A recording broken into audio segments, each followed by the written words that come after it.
It's time for Mike Erie's show. He's ripping off Cullinane. He wants to find some fans to talk to, 'cause he's lonely on Saturdays. Mike was told to come up with something, and I guess this is what he did. We should give him some points for trying. Kirk wants to know what the point of this is. Just a warning for all you guys, you'll never get this hour back in your life.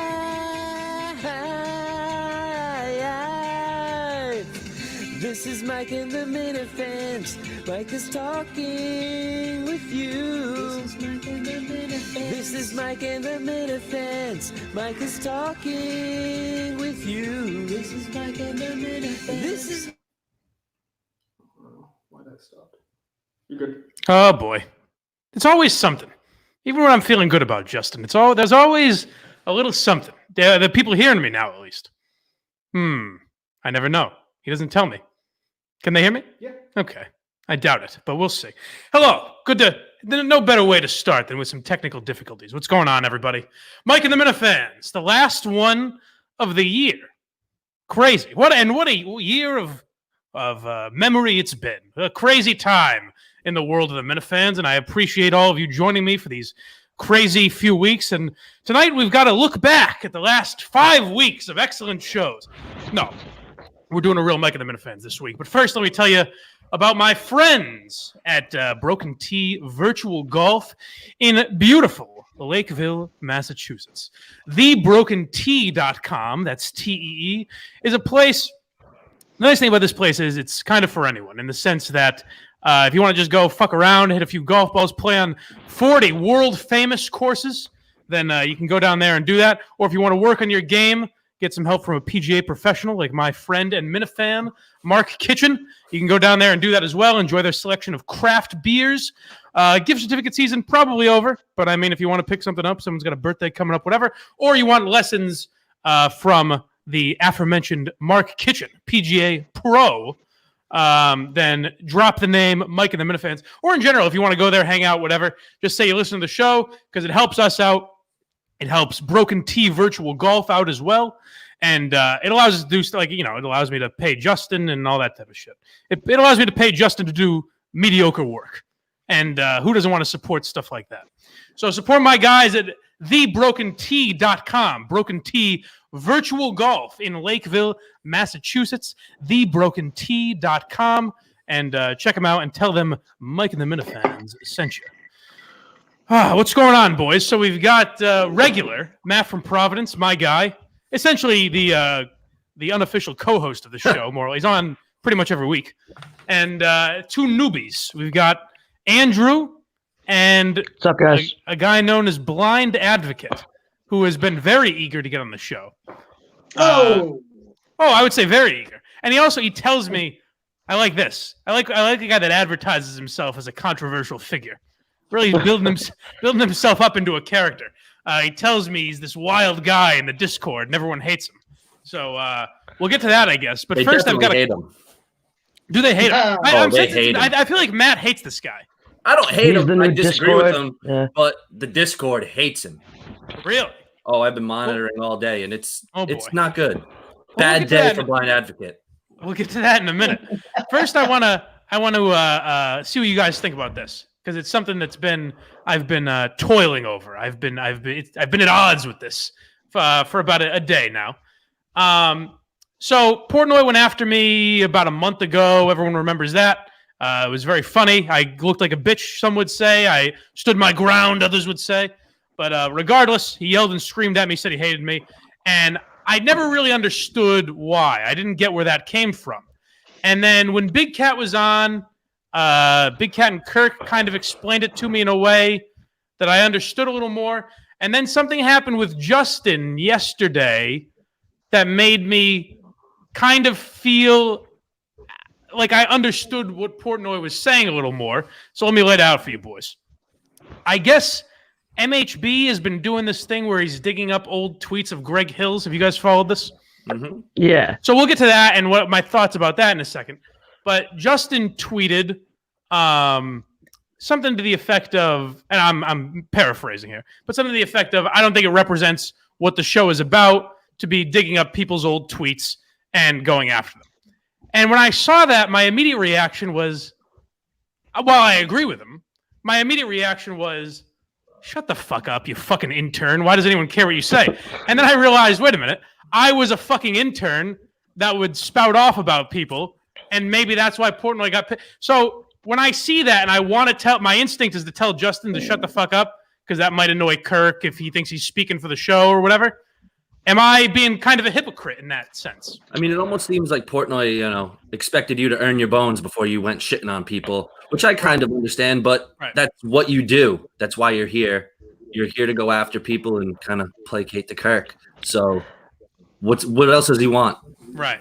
But do you understand what I'm saying, where I look at Justin tweeting that shit and my immediate reaction is, just shut the fuck up. Why do you have to give your opinions? And then I kind of realize I'm the guy that says no one should have to shut the fuck up. Everyone should be able to give their opinion. So who am I to tell him not to talk?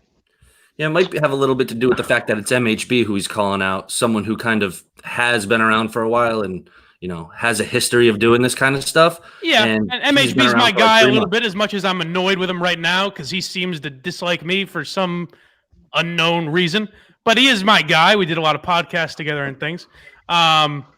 Now, I would say MHB is also wrong in responding to Justin and saying, who are you to talk shit? Because then you could say, who's MHB to talk shit? Who's anyone to talk shit? Who is MHB to talk shit? This is a guy that's taking leaves for mental health and shit. Then he comes back, he jumps back in. He expects everybody to suck his dick, and if they don't suck his dick, he gets really pissy about it and he leaves. It's like, listen, he shouldn't be telling anybody to shut the fuck up and keep to themselves. I think that's ridiculous. To hear from that guy, I wouldn't take that if I was Justin. Not a fucking chance. Yeah, I mean, I like MHB a lot. We got along good when we were on this show together, but I mean, I think he's got to have something going on because the way he's in and out, it almost seems like manic episodes every couple of days, and it's a bit worrisome.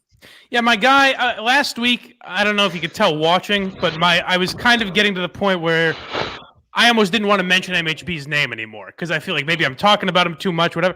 But then I've got a soft spot for the guy because I consider him a friend in a weird way. I've only met him face-to-face once. But I would consider him a friend. We did a lot of podcasts together and everything. So All right, he doesn't. Can I take you through the please, MHB blind advocate, go ahead. Discord timeline? Sure. The floor is yours. Yeah. All right. I will fucking do that. All right. So I've already seen my people hate this guy. MHB is let's say 7-10 days ago, whatever the fuck, right? So he's a cunt, right? So it's 20% of Discord like him, 80% don't. So then MHB is like, oh, hey, guys, let me talk to you. I'm sorry. I've gone through some mental anguish. All right. So everyone starts being like, all right, MHB, I got you back. I feel bad, this and that. Now the redheaded cunt comes in and it's like, oh, man, you know what? You're like a big brother to me. Let's do a podcast together. I look up to you. So everyone in the fucking Discord accepts this fucking douchebag's apology. All I say is, let's wait 3 or 4 days. Let's see what happens. Well, that's what would get me.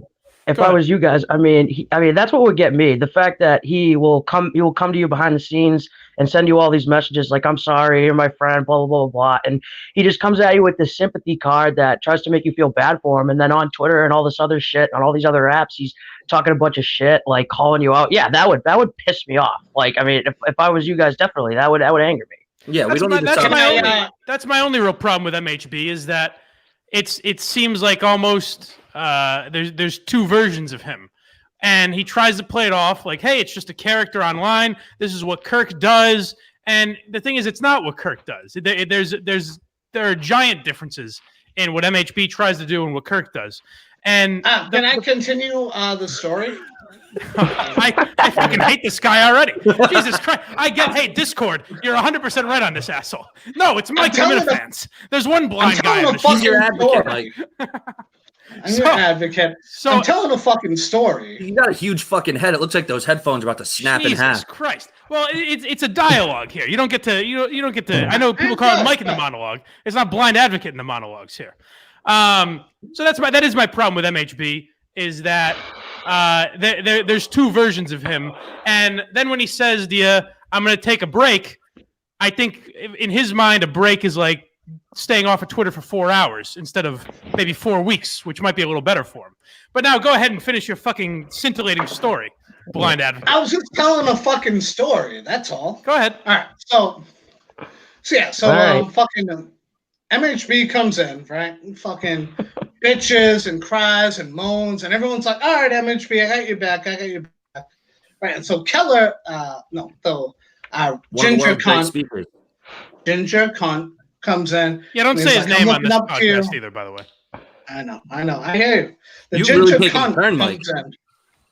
I've taken a turn. I'll tell you why I've taken a turn. Here's why I like. I'm sorry to interrupt this fascinating story again, but fascinating. It wasn't going places. The reason I still like MHB and not the other guy is because I have a relationship with MHB. So even when MHB wants to criticize me and shit on me, at least he knows me a little bit, and we kind of understand each other.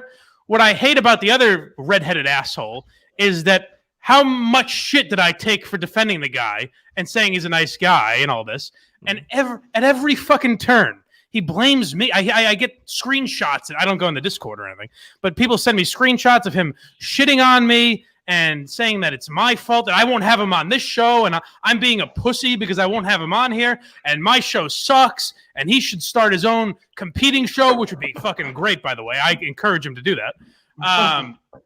But that's what I hate is that's much more two-faced. I mean, that's much more two-faced than what MHB does. MHB kind of goes off and walks it back.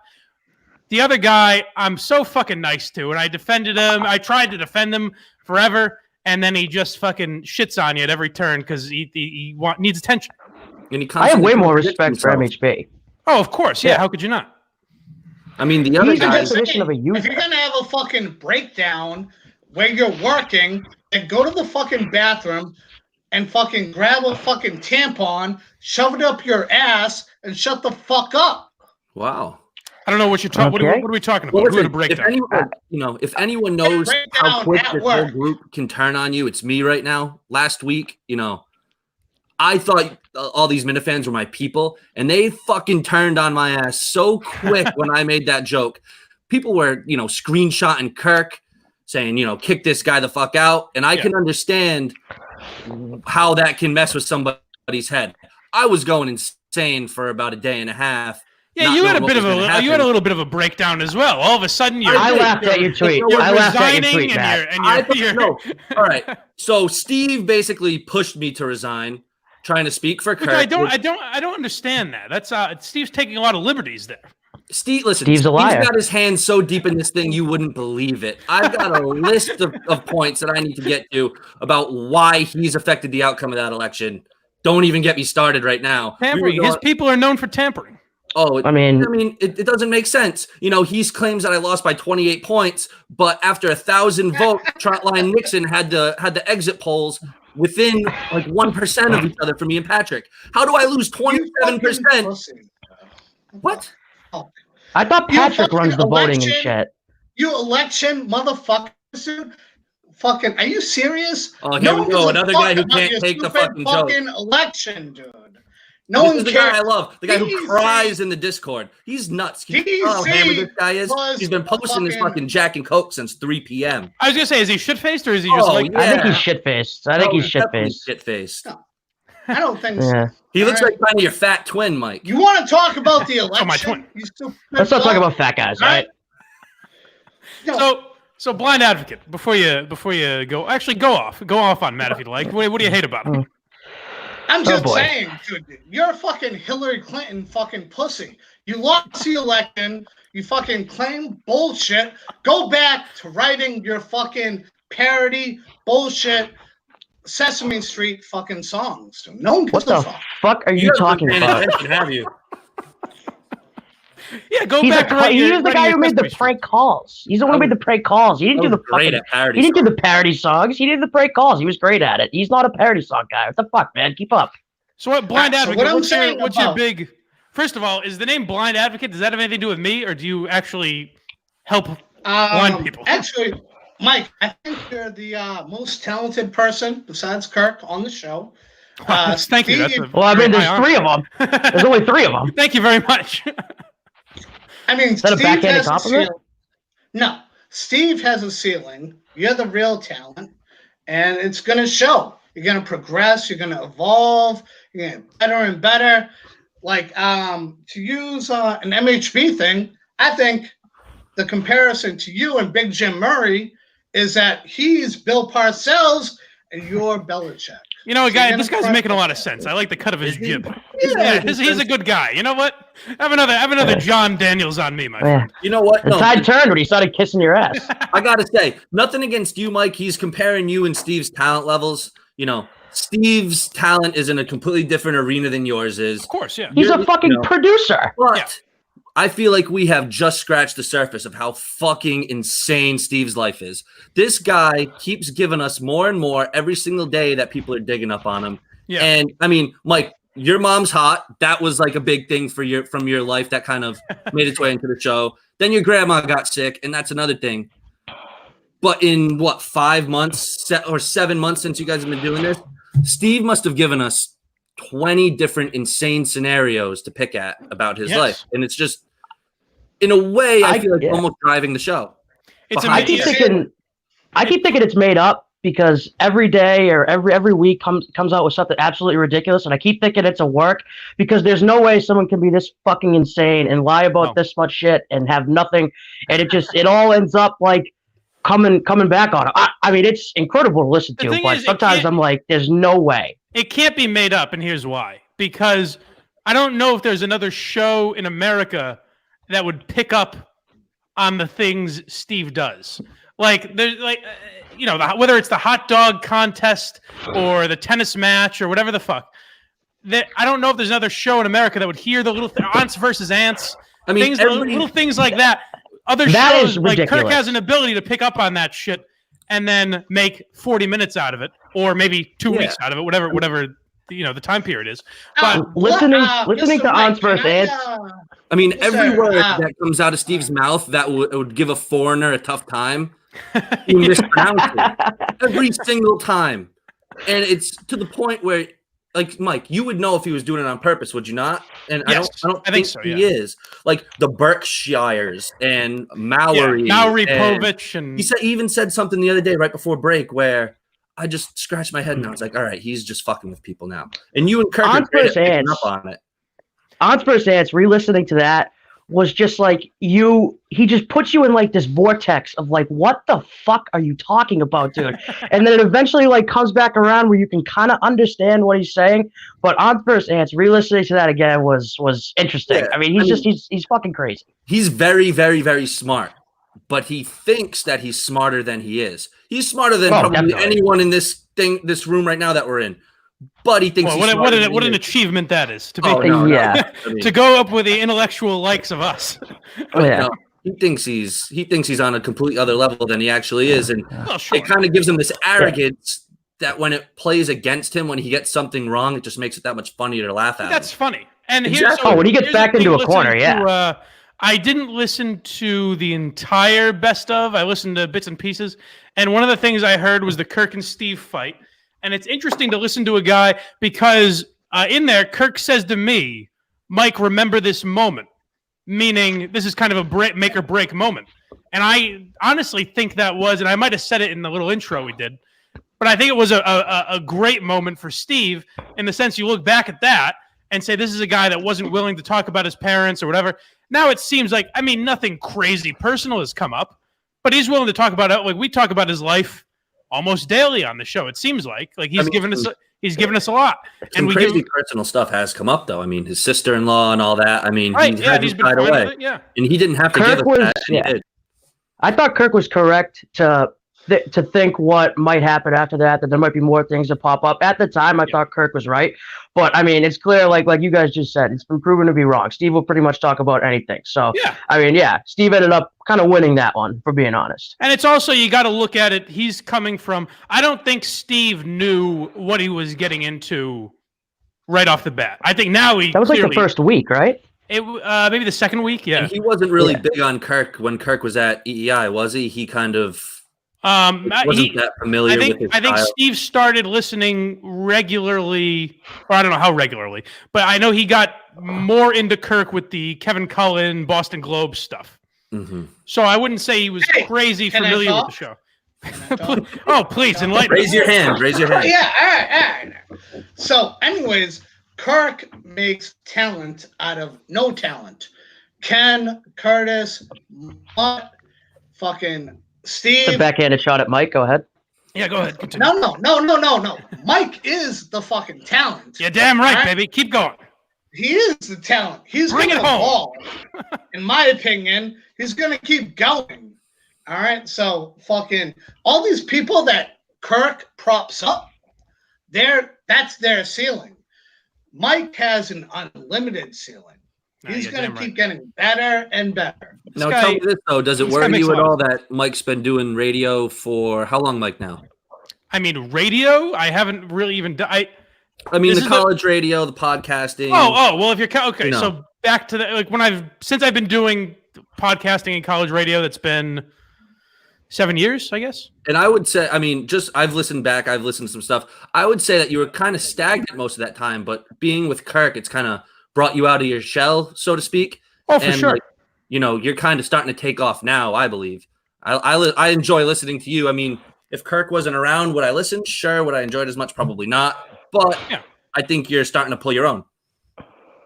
Well, thank you, boys. But anyways, I mean, why Mike's Advocate thinks you're like fucking Artie Lang. I mean, Jesus Christ, this guy loves you. Listen, the guy makes a lot of cogent points. I've always said that about Blind Advocate.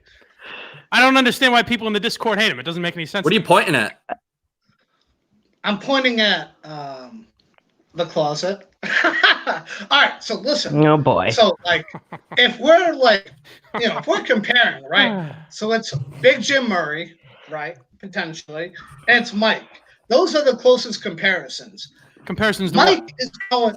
What are we comparing them to? You know who's trying to FaceTime me right now? Really? Yeah. I'm just saying that Blind Mike is going to keep evolving. Steve has a ceiling. Mike's ceiling is exponential. The guy's right. I'll let him say it as many times as he wants, even if it's completely incoherent and has nothing to do with the conversation. I'll allow him to keep saying it. What did you guys think of the best of? I know I voiced a complaint with it the other night because I think things have been getting a little too chummy around here. Everyone's been a little too nice to each other around the holidays. And B, I may have had a few wobbly pops under my belt. But I did have one issue with it. Other than that, I thought it was fine. But I thought we had said, and in fact, it was Steve's idea to put prank calls and parody songs between each segment. And I even said before we recorded the intros, I said, so like for this segment where the first time we talk about the hot dog contest, I was like, here's where you would put in like Steve's a liar, right? And he was like, yeah, exactly. So I don't know why he didn't do that. I think that would have made it a little better. But other than that, I thought it was good. Is there anything you guys think was missing or no? I mean, kind of exactly on what you said when I was listening to it. And this might just be me because it was like my small contributions. But you guys did the whole thing about Ben Albright. And I thought the Ben Albright prank phone call would have been a perfect drop right after that segment. Something like that. You know what I mean? That's what I thought as much as we could, we would make it kind of tie in. Like there's nothing that directly relates to it, but I thought it would have been funny if like Patrick's prank call to the men's room went right before one of the bad radio set, like War of the Roses or something like that, like a bad radio segment. Shit like that I would have liked. But other than that, I think we kind of hit all the major points of the year. Although a lot of people are saying, so I saw my guy KMS Polls had a poll up about what was better. The one me and Steve recorded, or DEC's, I think they're kind of not comparable because DEC did a great job of going through kind of the entire year, like back to the intercom shit. So they're totally not comparable. Not like, at I mean, all, those right? two. Yeah. I mean, no. I mean, you're going through a year and a half with Kirk, where he had like the most tumultuous time in his career, and you're grabbing all of those different things. Yeah, I think that's totally different than going through the first 6 months of your guys' show and trying to pick out the best parts. Of course, that one was probably going to have a little bit of a leg up.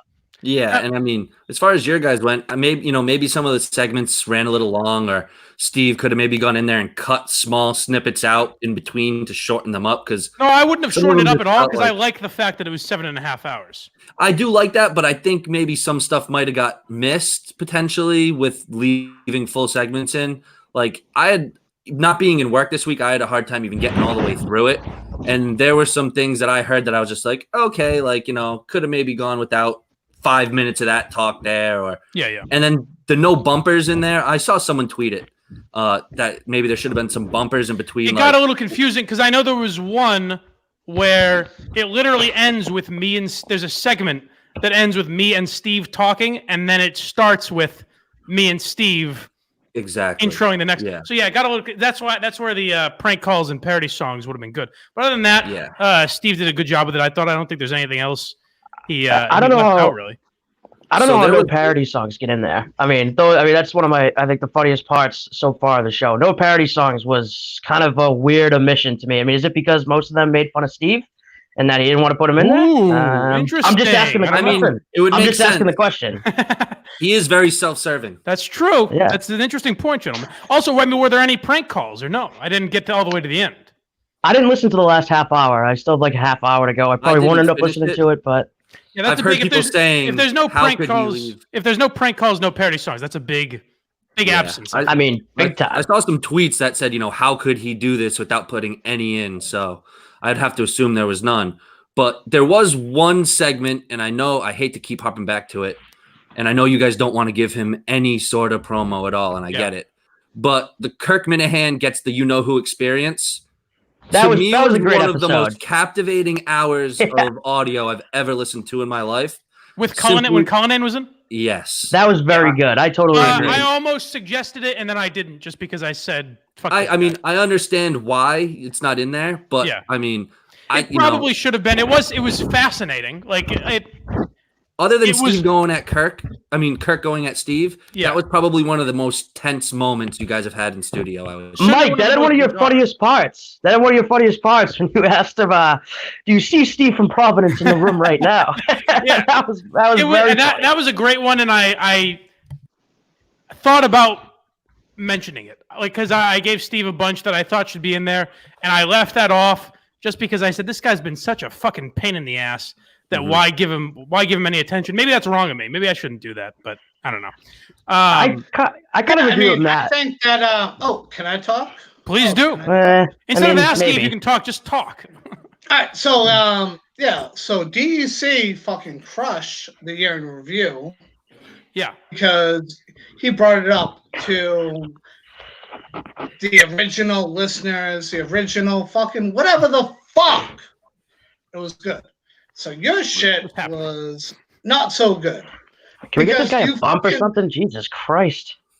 You back to just fucking did a sound of a show and just let it play for a half hour. Like, how fucking lazy is that? Like, What are you talking about, buddy? If I would do your show, kind of, not really, but if I would rather have you fucking comment on DEC's year in review, so at least we could hear your fucking opinion. We don't need this fucking clutter, bro. We all fucking listen to it. All right, nobody knows what he's talking about. Yeah, I don't know what he's But talking about. anyway, Okay, man. I know you But said. I think I know he you might said be people leading. were. He might be leading to an interesting idea I had. Is that the next time we do a best of, which I imagine won't be for a while, but the next time, say Kirk goes on vacation for a week like we did over the summer, where we kind of have to pre-record a few episodes, maybe the Friday show of that week, or maybe the 4th of July, you could do a 6-month review or something like that. Whatever it is, the next time there's a best of type of week, maybe let DEC do his not week in review, but at that time it might be 6 months in review or whatever it is. Let him do it as an episode of the Kirk Minahan show. I think that could be an interesting idea. That's a good idea. You think Steve would? You think Steve would let that go for the? I don't know if Steve would let the algorithm would let that go. See, well, here's the thing, Steve. I mean, Steve talks about if we're going to put out a best of anyways. Yeah, that's still a best of. You know what I mean? Who cares who produces it? Exactly. It's still listening to our voices. It gives DEC a little credit for the work he's been doing. Mm-hmm. I don't know. I mean, it'd have to be something that's worked out. Maybe Barstool wouldn't want it because he's not an employee. I have no idea. But just kind of spitballing and throwing shit like out there. I don't think Barstool. Yeah, I don't think Barstool really gives a shit what you guys do. So I feel like they'd be all right with it. Where do you stand on this? So. I saw Gaz retweeted the best of episode and said, if you're wanting to jump in, but you're nervous because it's so long, here's your chance to get refreshed. Yeah. I think that the best of that was put out, if I didn't know anything about the show, I would have had a really hard time getting into that. I feel. You think so? Yeah. So I have a big question about that. Yeah. I mean, don't get me wrong. We know it, so we know how funny all the stuff going on is. Yeah. But coming in dry, I almost feel like it should have included, even though it's kind of, repetitive, Kirk's whole why he's here, why he left, why he's fighting the fight he's fighting, and just kind of a little bit of a background for that new listener. I think we as a group, and I mean like the Minifans, I'm including myself in that. I think we all kind of worry. Go ahead, buddy. All right, so DEC crushed it, of course. He crushed it. Right. But let's be real about DEC and his presidency. He's a fucking glorified secretary. Okay, get the fuck out of here, bro. Yeah, man, it's pretty much a made up position. I think you fucking nailed it, dude. It's almost like he barely did. He's a pencil pusher, really. It's almost like he doesn't do anything. Yeah. He's a glorified secretary.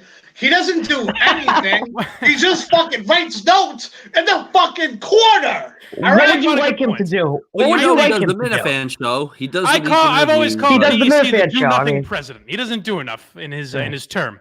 What was I about to say? I was about to make just a solid point here, and I was derailed. You keep getting interrupted. I have no idea. Fucking blind advocate, motherfucker. What was I just saying? Justin, what was I just saying? Hey, I'm going into great. No, you shut up. You shut up. You stop. I know, dude. Shut the fuck up. Hey, it couldn't have been that interesting because no one remembers. What is this drunk doing? I don't know. It might be time to boot him. Yeah, no. Let's not boot him. No. I think he's interesting. I want to get into this whole. I mean, it's pretty Greg funny. Hill dick sucking thing. I think for his best, because he said he didn't want people in the Discord to hate him. After this, Oh yeah, they're gonna hate him. Yeah. So why do people hate you in the Discord, blind advocate? Yeah, can we get to this? I have no idea either. It's pretty simple.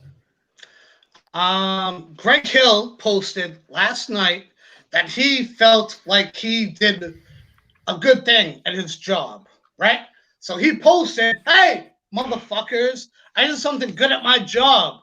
And then what MHB and these fucking clowns on Discord said was like, "Oh, no, you didn't, you stupid fuck.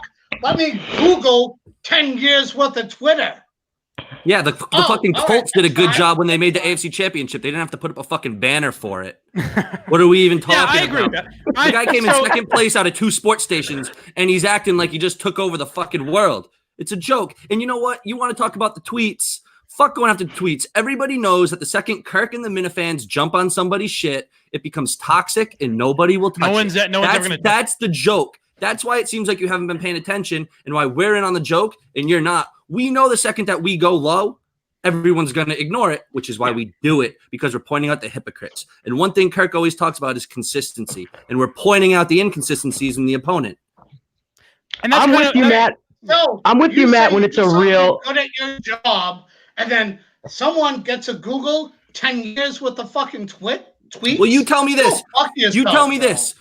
Do you think it's fucking weird that a 44-year-old man, even be 8 years ago, is tweeting out pictures of Miley Cyrus naked in the Miss Bum Bum competitions? Like, you know, it's different if somebody, you know, you go back 9 years on their tweets and they were 17, even 21. People are stupid when they're kids.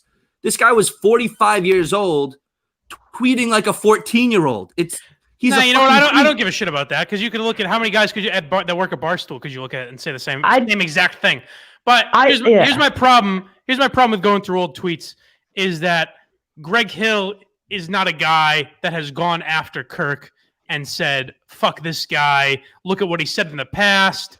Anything like that. He's not really an enemy. He's thrown several veiled shots on air that you guys have played on the show. Yes, he has. But if you're gonna get angry at that and you're a fan of the Kirk Minahan show, I mean, I don't know what we're even fucking talking about. Kirk would fucking eat his lunch. Well, also, you gotta say, when Kirk was off air, Greg Hill in the Entercom building, which is, I mean, I don't know if you could say it's a ballsy thing to do because I'm sure he got permission to do it, but he had Kirk on his show. It was only for one segment, which I remember being very weird. But he had Kirk on. He did Kirk's podcast. He's not a guy that has really shit on Kirk. I don't like the idea of going through his old tweets. He's not a real enemy. He's not a real enemy. That's why I'm not a big fan of going through this guy's tweets. Like, he's not a real enemy, like a Murchison or someone like that. That's the only reason why with Greg Hill, I'm kind of like, eh. I've come around to Kirk's way of thinking in the sense of this. If Greg Hill got fired tomorrow from Entercom because of old tweets, I would say, well, that's what you get when you work for a place like Entercom. You know what I mean? I wouldn't be sorrowful for him. I wouldn't cry for the guy because if you're going to work at a place like that, that's kind of what you got to do. And as much as I say Greg Hill had Kirk on his show, if Greg Hill really gave a fuck about free speech and worries about his old tweets and shit like that, then what he should have done is said, hey, the guys I'm replacing, Kirk Minahan and Jerry Callahan, got fucked over.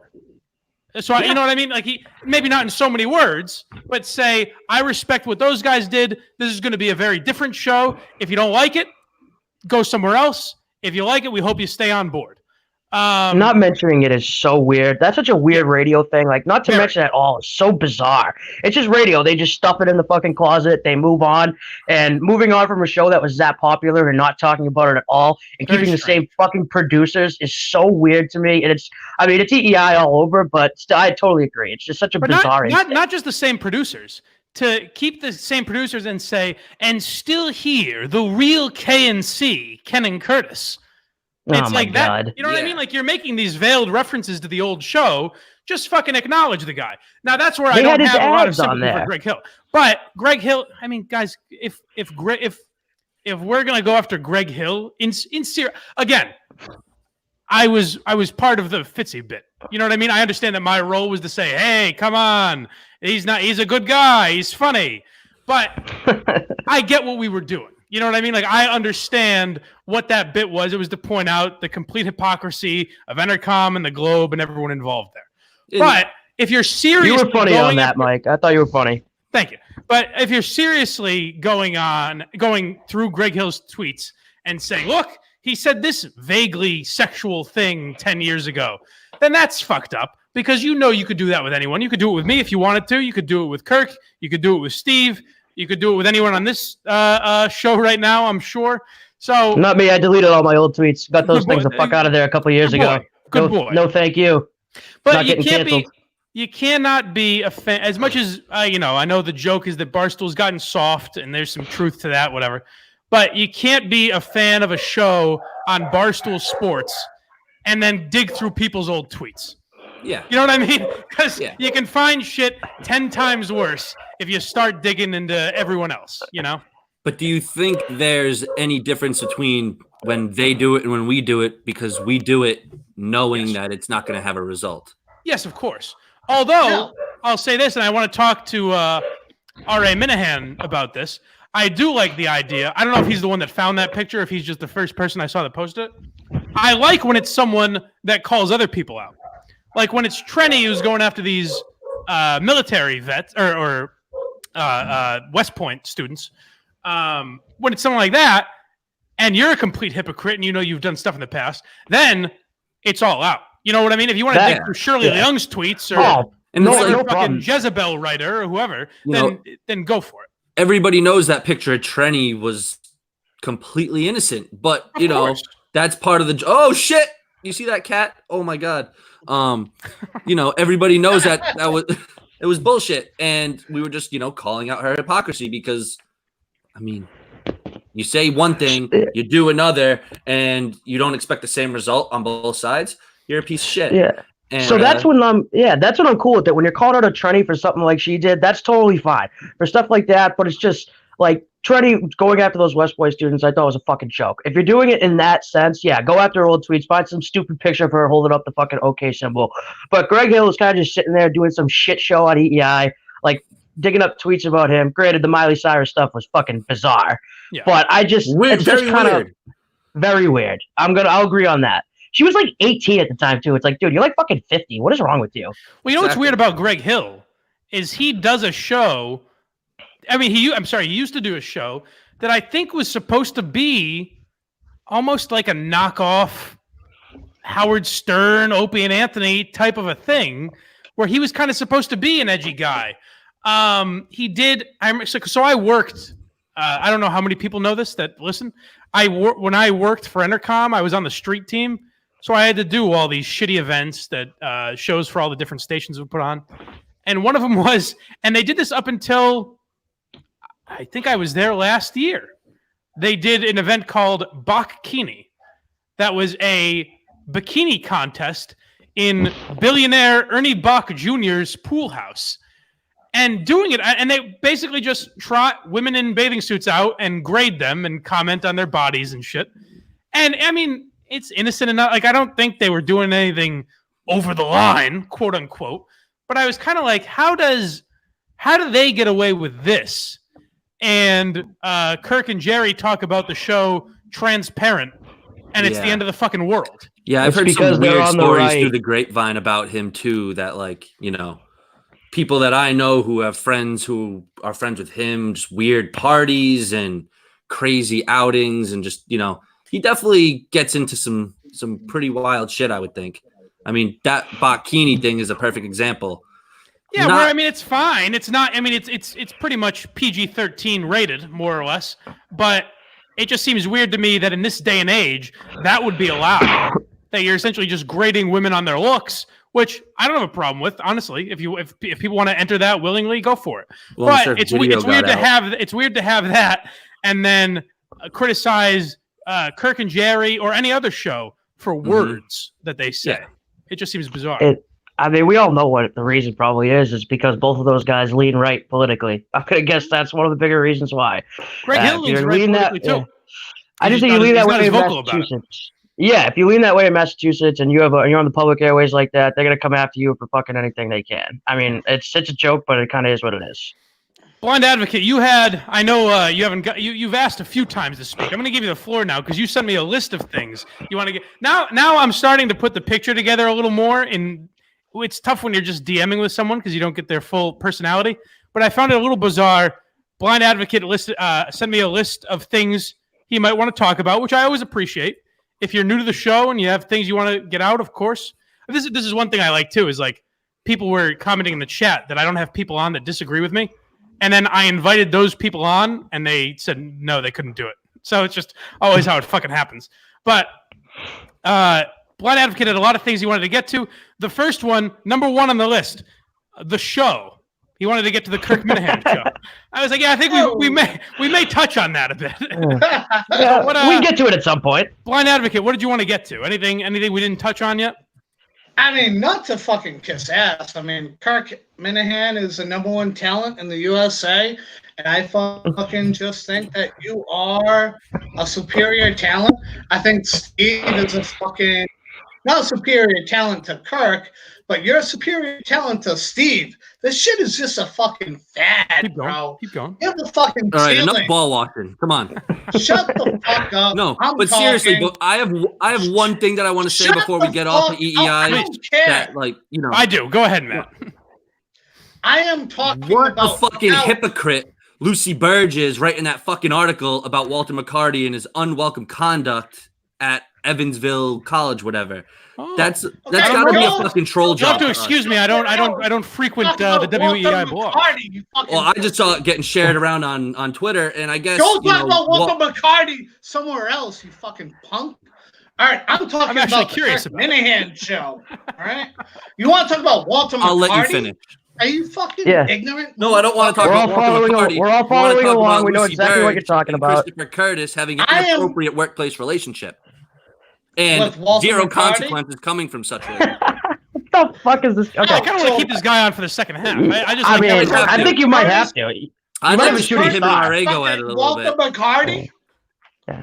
I'm kind of a dud. This guy is killing it. I don't know the story, Matt. She just put out something about Walter McCarty. I guess Evansville is doing an investigation into Walter McCarty for some kind of sexual misconduct on campus. Yeah. And of all people at WEI to write that article today or yesterday. Oh, I didn't see that you wrote. It's like that's the most bizarre thing. So I have a few buddies left at Entercom. I mean, lower level people, of course. But from what I've heard, there's not even like gossip in the hallways about the Lucy Curtis thing. It doesn't get talked about, which is baffling to me.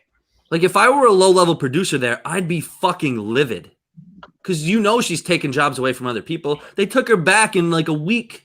What other place of employment's going to do that unless you're some stellar employee or you're stuck in the boss's dick? It's weird. And here's the thing is I like Lucy. I know Kirk said on the show, like you're kind of dealing with 2 zeros as far as talent. I think if Lucy was honest, 100% honest, she could be interesting. Like my problem with her has always been, I'm sure I've said this, I'm repeating myself for the 10 millionth time, but when I had her on my old podcast, Trash Talk, when it was with WEI, I made a joke about someone in the building.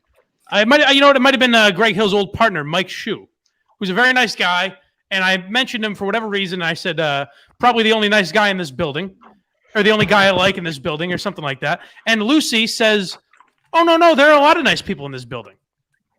And I'm like, first of all, I'm being shitty. Like, I'm being an asshole on purpose. But also, we're on a show here. Like, you can fucking joke around and it'll be fun. You know what I mean? Like, I think her instinct is to kind of kiss the right people's asses when I know she's a little bit of a shit stir. Like, she likes to talk shit about people. So I think if she let that come out on air more, I think she could be okay.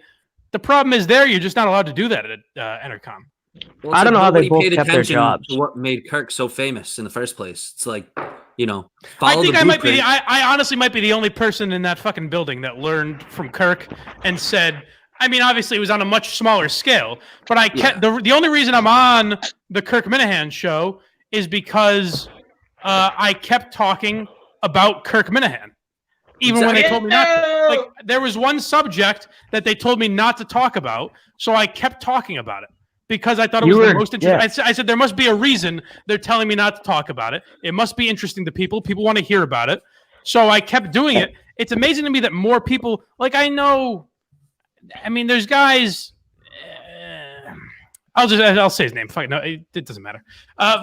Gilroy, I know is a fan of the show. Patrick Gilroy is like the overnight guy. I know he likes the Kirk Minahan show, and maybe I think Gilroy is honestly a guy that just wants to talk about sports.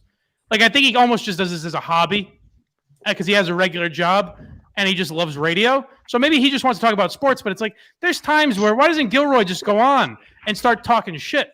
Or, and especially the 98.5 guys, I'll never understand this, where I know like Zolak and Jim Murray like Kirk. I think Fred Kutcher does to an extent. Maz does to an extent. Why not just fucking mention him once in a while? People like it. Who gives a fuck? I think it's because, because they know if they're safe. Like if they're safe, they do Sporto Talk and they make it like, right down the line. They're always gonna have a job. Someone's always gonna be wanting to hire them. If they try to go up the reservation a little bit, maybe they do get some following and traction, but it might end up costing them their job. And I think that's what a lot of those guys settle for. I'd so much rather. Big Jim's given us a nod once or twice. I mean, I know on one of my prank phone calls, I said we should draft kicker Robert Abishola. And Felger knew right away it was a fake name. And Big Jim was like, oh, no, I heart Abishola from Florida State. And Felger was like, oh, really? It's a real guy. And Big Jim's like, oh, no, I'm just kidding, whatever. But, Big Jim's a great kind of telling us, hey, I hear you guys. Like, what's up? What we should do is try and get – but first of all, guys, throw in – if you have any questions while we wrap up with the first half of the show, just throw them in and Justin will ask them in a minute. But Big Jim's a guy – I think he's fucking hilarious. I think he could do – and maybe he's another guy. Maybe he just wants to talk sports. But I think he's a guy that could do a lot more and be very funny if he had his own show. I I think that's a guy I will never understand. How fucking dumb is Joe Zarbano that he hasn't gone after a guy like that? Maybe he doesn't want to leave 98.5. Yeah, but he's funny. I like his Twitter I stuff. listened He's to hilarious. He does like drunk AMAs from Ubers every once in a while. Yeah, They're always pretty he's a funny guy. You know. I have a good If time. only looking at I his wish stuff. we could get him to do a voice on the show. It would be great if there was an impression that he could do. That Is he would an fit impressionist? I don't know. It would be. I'm just saying it would be funny if maybe he could do a voice of I don't know, a historical figure or something. Yeah, like a no president, Michael like a Gary. president maybe. Yeah, Yeah, like a president maybe. Yeah, who knows? I mean, But, I heard him on Section hey, 10. I heard him on how's, Section 10. He was good. Mike, What's up, how's blind your advocate? Relationship with Steve, bro. What's my relationship with Steve? Yeah, talk to My us about relationship, I would say my relationship with Steve is actually much better off air than it is on air. I said this last week, but there's things that annoy me about Steve when we're on the show and just talking, because I think that's where he kind of looks down at me more. I think he might want the show to be more of a serious discussion at times, and I think when I comment on issues that he knows a lot about, and maybe let's say use the Democratic debate as an example. If I throw in comments about that, I think he kind of says, "What the fuck is this guy doing?" chiming in about that. But off the air, me and Steve are very, very good, I think. I can't wait to hear Steve's take on that thing that President Trump retweeted today. Did you see that, Mike? The video of the Maine Democrat who was making some real bad suicide jokes. Suicide jokes, always topical, always funny. That's a great. Did you hear the joke? The idea that Trump was going to retweet that is fucking. He said, and it's like 2 years old too. It was from 2017, but he said something along the lines of like, I read a stat the other day that white men are killing themselves at a higher rate. Huh, good. Or like, just like, saying it's a good thing that people are killing themselves. And Jesus Christ. The whole crowd erupts with laughter. I mean, Mike, do you agree that you are more talented than Steve? The persecuted white male. I think we have very different jobs. I think you're drunker than me. I think he's drunker than anybody in America right now. I think personally on it, I think for the radio that I like, I'm better. I think I'm funnier and more laid back than Steve a little bit. But if we're talking on air, I think he could obviously run circles around me in the type of radio he wants to do, which is like political talk. And as a producer, it's not even close just because I can't do that shit. And I honestly think Kirk's prediction for 2020 is dead on. If Steve wants to go work in political radio, I think he could host a show tomorrow. Sure. He does. Nobody would listen, but I mean, who knows? You put him in the right market. Those prank calls that he had, he was talking gibberish and still talking circles around the hosts. Those guys were ready to applaud him and bring him on the show tomorrow if he wanted it. He knows a lot about that shit. And sometimes I see people on Twitter or whatever saying actually Steve thinks he's so smart, but he's wrong about this. But you could do that with fucking Rush Limbaugh or Tucker Carlson or any of those. You know what I mean? You can do that with anyone. 3 hours a day, you're gonna mess some things up. It's inevitable. So yeah, I think that is interesting because now here's the thing: if Steve leaves, Cullinane's out. So it's almost like, what do we do? That's where the plot. I love Cullinane. He cracks me up just because he's kind of an idiot. But when you guys try to kick him out of the world, it makes me sad because he's so funny in just his own fucking ridiculous Cullinane way that when you guys kind of really shit on him, it kind of makes me sad. That guy, he's a happy-lucky, he's a happy guy. You can tell him. Let him be in the world. Let him be in the world a little. I'm sure he'll be back at some point. I think maybe he's just focusing on the podcast that he's on a little more. I don't know, but I don't know about that. What's how that much blind longer advocate? though? So Mike, Kirk wants to make this fucking explode, bro. What are you gonna do about it? Gonna make the podcast go crazy. We're gonna do some shit. I'm talent in America. What are you gonna do? We're gonna do some shit. I'm gonna try and make my way down to Miami, which will piss some Barstool people off, I'm sure. I think there's gonna be a lot of big things in 2020. You're a blind Mike, 2020. That's my prediction. I don't know if you knew this yet, but I'm all in on Madawaska, by the way. I'm back in. All in good. 2020. Excellent. Fucking Maddie got a little Christmas bonus and bought back the ticket. Through the fucking roof, bro. Through the roof, Mike. You're gonna crush it. It's gonna keep getting better. Thank you. You got to be in Miami. You got to go to Miami. Yeah, I'm gonna try. I thought it was so weird. I don't know why you weren't included in that to begin with. You're the fucking co-host of the show. Why? I don't understand what everybody else is. Weird. So My mindset, I should have been more vocal about it, because my mindset is always like, oh, I'm just like, I still think of myself as like thankful that they have me here. So I'm like, oh yeah, whatever they want. If they don't want to bring me, that's fine. I should have been more, pushing for to be there. So I'm going to try and get down there. We'll see.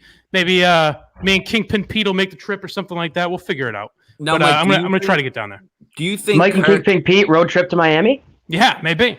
Mike, do you think Kirk would stand up for you the way he stood up for Steve with the whole Albright controversy? You think he'd put his job on the line for you like he did there? Or because Steve, I mean, not to say you don't fill an integral role in the show, but the production, if you can't get the show up, you can't have a show. Right. So, like, and if you do feel that way, like, do you think it's better to just go full heel turn on Portnoy? Fuck you, fuck everybody. Like, so here's the thing. No, I think if I did something against the company, Kirk understands business. You know what I mean? Like, if I did something to piss off a sponsor or piss off Erica or Dave or whatever, I think he would understand it's a business. If they wanted to fire me for something I tweeted or something I said on the show or a joke I made, or wanting to write a blog post about Ben Albright, in that situation, I think he would stand up for me. I'm saying even more just you standing up for yourself with Prez and the rest of headquarters. Because, I mean... But what's he supposed to do when Prez calls him out? Like, it's Portnoy. Like, true. Like, he holds the trump card there all the time. Yeah. So. All right, Justin, have there been any good questions so far that we've gotten? Someone wants to know if you need a ride to Miami, if Blind Advocate could drive you. I like the idea of that. There would be some content there. We would die on the sauce. You can keep the guy at the fucking sauce for a couple of days. I'm just an advocate. Blind Advocate, you have a license, or has it been taken away by the government? No. No, it was taken away by Mass State Police a fucking hour ago. All right, so maybe he and I will drive down together. Anything else, Justin? No, there are no other questions. Wow, people are weak tonight. All right, maybe some questions in the second half. We'll see. But we're bringing it up for the heat. Boys, anything else before we go to the second half of the program here? Yeah, I have one last point for you, Blind Mike. So my dad was a huge fan of Kirk and Callahan, and I've been telling him about Kirk's new podcast and trying to get him into it. He's like a guy in his 50s, and he was like, "Well, what is it about?" And I had no fucking clue how to answer that question. I was like, "Oh, it's kind of just like they talk about the topics, and it's a lot of inside joke stuff." I remembered my point from earlier. Finally, I remembered. Thank you for saying that, Andrew.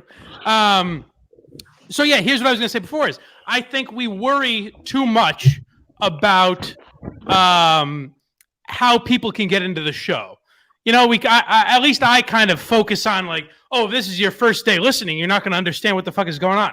That's true of any show like this. I listen to the comedy podcast I listen to now, like Legion of Skanks, Come Town, Tuesdays with Stories, shit like that, or even that. I mention it all the time, but Opie and Anthony.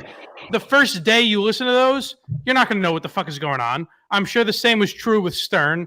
Like, there's so many inside references and shit that you're not going to get it. I think we overthink how much of an impact that has with the Kirk Minahan show because it's the world we live in. But I think that's the case with a lot of shows. Like, honestly, even if you go to a show like KFC Radio, they're going to make jokes that you don't fucking understand. But I'll say this. Having just gone through the Christmas break, I got to give the Minifans a lot of credit because we just spent an hour, and I think we're going to do another hour of talking about shit going on around the show on Twitter and Discord and all that type of shit, or just listening to the best of all that type of show. There's not another show in America. Something to say. Hold the fuck on, you asshole! I'm making a point. Let the man finish his point. I'm giving people a compliment here. I gotta say the Minifans are better than any fan base in the world. In the show can take a week off and it's still completely relevant in the listeners' lives. Nobody has more rabid fans. There's content you can look at, and there's a constant saga and storyline that you can follow online. It's unbelievable. And I think it's going to be better in the next year. It's going to keep growing. So I'm very impressed with what the Minifans have done. And a week like this where there's no shows makes me realize it even more. definitely. And hey, I want to know, how do we feel about after all the shit he was talking this week at 8 p.m. on Saturday night? Turtle Boy sitting around watching Mike and the Minifans. Oh, is he? Seems like a popular guy. I don't have a problem with Turtle Boy. I mean, I get what Turtle Boy was trying to do. He wanted to make an impact on the show. He doesn't have a lot of on-air experience. He wanted to, Is he trying to do the Kirk start drama? Yeah, I think that's what he was trying to do. Yeah. He's probably not a very entertaining guy on the air, and he took a couple minimal pot shots and try to fucking stir it up a little bit. I mean, I don't have a real problem with Turtle Boy. No. I don't know him at all. I assume he's a nice guy. I have no idea. It seems like it. But I just don't know how experienced he is on the air. And I think a lot of people like that, your instinct is to, and I've done it, where your instinct is to, let me just take shots at someone that I know might react to it if they hear it. Yeah, I mean, I like what he does with his, his articles and all that stuff, but I just think he might be a little out of his depth when trying to step to Kirk on the audio platform. Well, it was just, it was silly in the sense, here's the thing. His blog's great. Here's the thing. Yeah, I love it. I love reading his stuff. And I say this to MHB, and I'll say this to Turtle Boy and whoever else. It's got to be real. If you're going to shit on the prank calls and the parody songs and the idea that we have a president, then you have to mean it. You have to be, so here's the thing. Here's the whole, going back to the Portnoy and Tommy and me thing. Portnoy's whole thing was, yeah, but you mean it. So yeah, I do mean it. I do mean that Tommy's boring, but I'm making a fucking joke about it. I don't want him to die. I don't want him to kill himself. I don't want him to quit the business. I think he's boring on the radio. I'm sure there's other things. I don't understand how Portnoy couldn't differentiate the fact that you can be joking. Why can't you be joking and still saying a guy stinks? Oh boy. Can you hear All right, me? Blind Advocate, you'll get the last word of the hour here. What do you have to say for yourself? All right. What I have to say is that fucking MHB is a fucking pussy, and the red cunt is a fucking pussy. They fucking joined forces and sucked each other's cocks because MHB was sad. And listen, everybody has their afflictions. MHB has mental health problems. You have alcohol problems. Let's just call it what it is. Our time is up. Nobody wants to listen to you cry anymore. Switch to water. Go back to water, please, for the love of He's God. taking his shots with Jack and Cokes. I like it. I love it. I gotta say, Matt from Providence. MHB. Matt from Providence is already a regular. All right, go ahead. Go ahead. Go ahead, you fucking maniac. The fucking cunt, right? And he's like, oh no, I'm not a cunt. And now Kelleher is like, oh, I'm good with you. And now it's like, no, I am a cunt. Now they want to do podcasts together, and MHB is crying at the fucking office. Go fuck yourself, you fucking pussy. Your regular that use of the basically word sums it cunt up. kind of takes away its sting. You know what I'm saying? That basically sums it up. Basically sums it up. Blind Mike, take it away. All right. So what I was going to say is Matt from Providence is already a regular. He's on 95% of the shows so far, I think. I like Andrew. I like talking to Andrew. He seems like he could be a regular. And I think anytime we need a drunk asshole on, I think my guy Blind. I think I'm looking at 3 regulars here, and I enjoyed having them all on, to be honest. Blind Advocate outshined me by a ton. I mean, he was fucking incredible. You can't really get that kind of heat from anybody. You can't get that kind of heat from anybody else. I'm a little bit disappointed I got shown up by him, but it is what it is. We'll get all 3 of you back on at some point. I'm an advocate. Woo! What a guy. We'll get all 3 of you back on soon. We'll get the new boys, the new blood in here now, and switch over to the second half of the show. And have a good weekend, boys. Have a good one, guys. Thank you for coming on, guys. While I drink my, I'm a company guy. I'll drink my New Amsterdam Pink Whitney vodka here, which is actually quite good. That's the only reason I'm drinking it. There's no benefit to me. Barstool doesn't give a fuck. Everyone's in.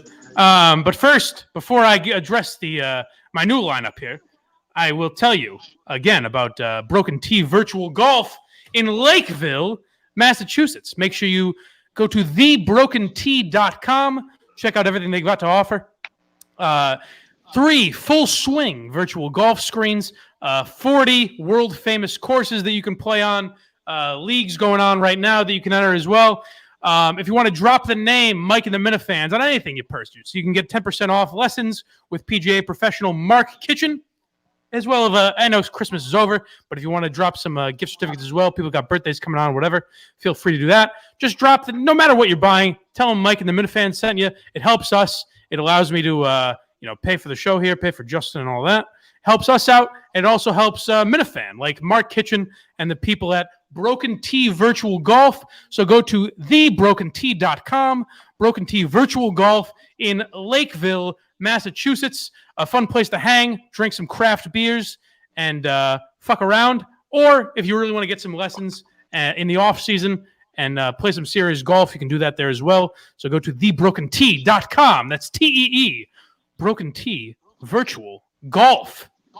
What's going on, boys? We got R.A. Minahan, T.J. Hubbard, and Matt, the guy who created Mama Giri's Touch, among many other great songs. Get out. That's What's true, going on? yes. That's going my on, favorite song by far. Oh, is it really? Thank you. It That's is great. absolutely my favorite song. The Steve's a Liar guy gets a lot of credit, as he should. I He think does, he's he's good. great.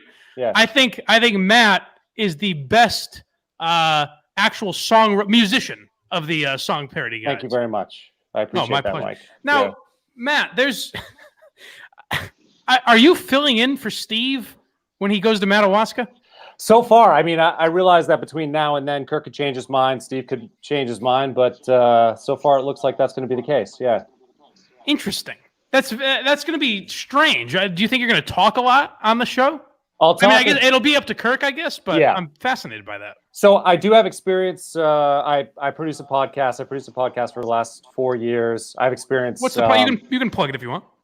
It's just called the Freecast. It's a liberty-oriented. It's very nichey. It's Seacoast in New Hampshire, liberty-oriented podcast that I produce and host. So I have experience on the mic. I'm very comfortable on a mic, and obviously behind the booth too. So I'll talk as much as Kirk wants. What does liberty-oriented mean? Does that mean libertarian type shit or? Yeah, there's a lot of exactly. Yeah. So there are a lot of live free or die. New Hampshire's got a very libertarian streak. Yeah. And particularly, there are a lot of people who move here specifically for that.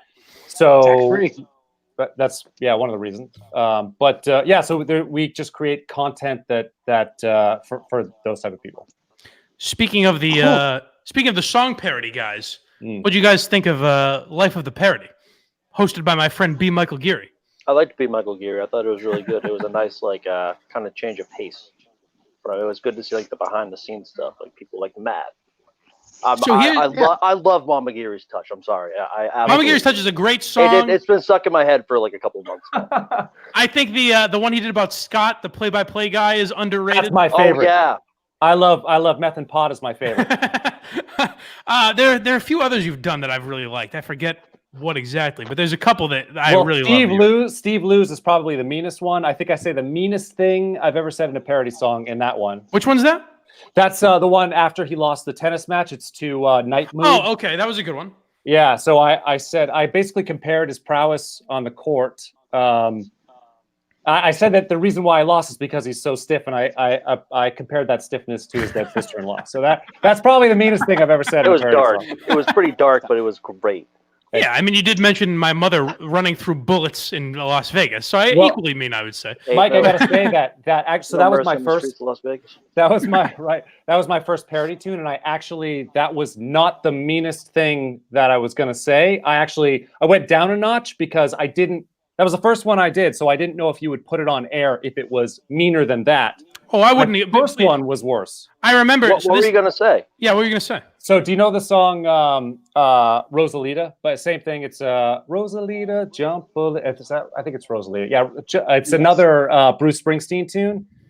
Rosalita, jump a little lighter. It was gonna be Mama Giri running from the sniper. Was gonna be the. Oh my God! But I was like, that's too far. That's too far. No, I would have loved it. See, so Matt messaged me before, when he sent in that song, I think, and was like, "Is this okay?" Yeah. And I was like, "Is it okay?" I fucking love it. I think it's hilarious. I don't give a shit about anything. You guys are very good sports about that. Very good. Yeah, I would say so. I try to be, anyways. But so R.A. Minahan and TJ, I'm curious your thoughts. Since I did the Life of the Parody thing with the guys who did Steve Murdered Me, I talked to Matt about possibly doing one as well. But I think what I should do, instead of talking to all song parody guys, is try to mix it up and maybe have an episode where I have like prank callers on, and then where I have honestly R.A. Minahan and DEC would be good because they've been around for just parody accounts forever. I think guys, shit like that would be funnier than doing all people that do parody songs. Or do you think I should do another one with parody people? Oh, you can mix it up. I mean, I think it's what I personally think. It's someone like Matt would be more interesting than me. Yeah. Just because like they have some sort of talent, obviously, and they actually contribute to the shows. But I mean, yeah, you can talent. Yeah, I don't know. But it's almost funnier if I'm talking to people.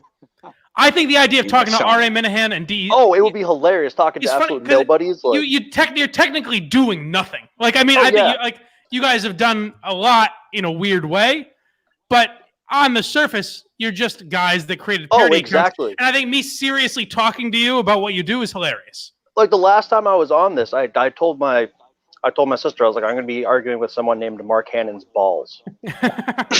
And a jar, and like last week or 2 weeks ago, I was like, yeah, a jar of mayonnaise is going to be on this, by the way. Yeah, right. Like it's so hard to explain that it's comical just in the sense that we exist. So I can definitely see that angle. Yeah, a very strange world. I don't know if you guys were listening to the first half of the podcast, but what did you think of what we were talking about MHB? I don't want to spend a ton of time on it because we've done enough, and I feel a little bad for MHB and everything, so I don't want to spend a full hour on it or anything. But what do you guys think of what's going on with MHB right now? He's working through a life situation, probably. Yeah. More than likely, that's what's going on. But he does say some disparaging things, but whatever. Who gives a fuck? But it's not even. It's not the things he's. I don't. There's nothing that MHB has said about me that's like over the line where I'm like, fuck you. No, he said something about the Minifans in general. What did he say about the Minifans? I have to bring it up. RA, can you remember? I remember him saying. Oh, yeah. I mean, I've seen the shit in general. I didn't know if there was something specific. There's nothing super specific. It's just Well, that's the weird thing about the guy is that I love him and I think he's a funny guy and he's interesting and honestly he's good at podcast. He's good at doing this. He's a good writer. He's a good investigator. He's honestly a great investigator. A poet. I know people. I shouldn't say great. I know people shit on him about the Marty Walsh thing. I have no idea. What went into that or anything, but he's the only guy that tackled a subject like what was going on with Murchison and Kirk a year ago and was willing to write about it. No one at the Globe was willing to do that. So I think MHB is good at that stuff.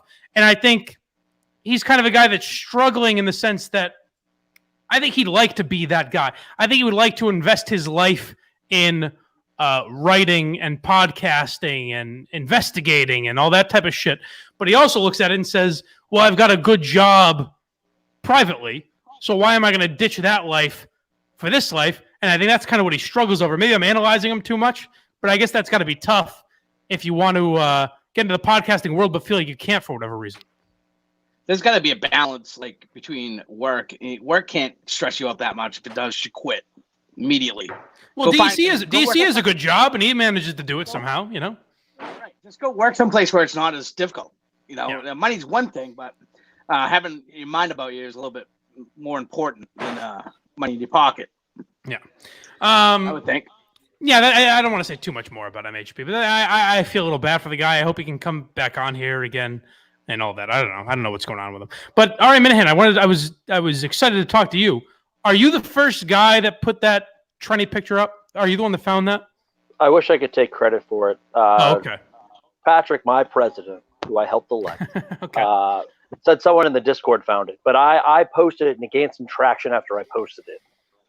But okay, yeah, because you're the first person I could take credit for it, but I can't. Has there been? It's amazing to me that there's no one that reaches out and says, "Hey, I want to." You know what bothered me is Chaps goes on this Twitter rant about how no one has ever questioned his work and all this stuff, and you're going to get big results in 2020. Like, look out for all this stuff I'm going to have coming. So Steve reaches out to him, which I think was a smart move considering what we've dealt with in the past. Steve says, hey, if you want to write about this or look into it or whatever, here's what this woman, Trenny, said, who's on NBC Sports in Boston. And she's gone after Barstool in the past. Here's something she said about the West Point students She said they should be dishonorably discharged, but we know the whole story. And Chaps says, yeah, we kind of did 2 days on that, the West Point story, and we're good. We don't want to do any more about it. And it's like, all right, motherfucker. But if you say you want to do more, then fucking do it. You don't have to do it on your show, but maybe write about it or something. Like, I think that'd be great for Chaps, and it would be great for the show if a guy like Chaps with some credibility in that world credited Stephen Kirk for finding shit like that. Like, it just doesn't make any sense to me that no one wants to touch a story like that, and it fucking bothers me. I think it's because no one wants to touch your story or the Kirk Minahan show story. Isn't that amazing? Barstool doesn't want to be that combative anymore. You know, with Chaps, like they don't want to start stuff anymore. That's kind of the feeling I got, more so than they don't want to involve Kirk and you guys. But didn't Chaps just say that he wanted to, though? Like, he wanted to do more of that. Chaps said 2020 is going to be a big year. I'm going to be turning a lot of stuff out. That's the perfect type of thing where... for them to turn out. Here's the thing. Here's the thing. Maybe it's a matter of me not being smart enough to understand the strategy. I don't know. But I find it odd that Barstool looks at someone like Trenny. I truly believe, I don't think it's them being pussies. I think they look at a story like that and say, that's small time. That's small potatoes. Who gives a fuck about that? No one knows who Trenny Kuznarek is. I think where guys like Howard Stern, Kirk Minahan, Dave Portnoy, whoever you want to put in that category, I think where they made their bones is finding people who are being hypocrites, who are being wrong, and exposing them. And I think it's never mattered how big that person is, how big a name that person is. I don't think it matters whether it's fucking Rachel Maddow or Trenny Kuznarek.